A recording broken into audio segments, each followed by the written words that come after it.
The other day, a child asked a question about Noah and Noah's Ark that shocked me. Not just because it was such a great question, but I was like, why hadn't I ever thought of this question before?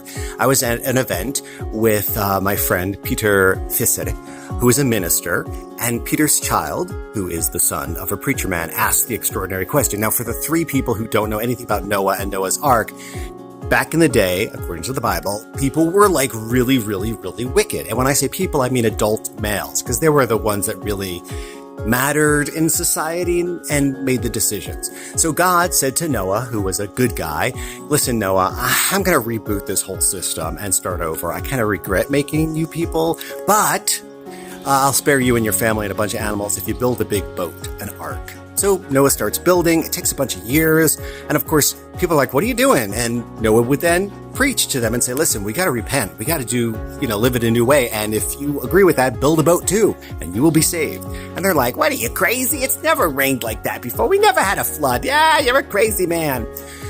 But it happened, just like Noah said. The waters came down. Everyone was destroyed. Noah and his family and the animals were saved.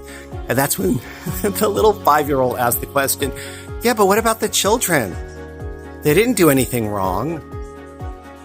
And I was like, what? And I was like, oh yeah, and the women too, because they didn't really have a say in all this. I was like, pass the oopsies, please.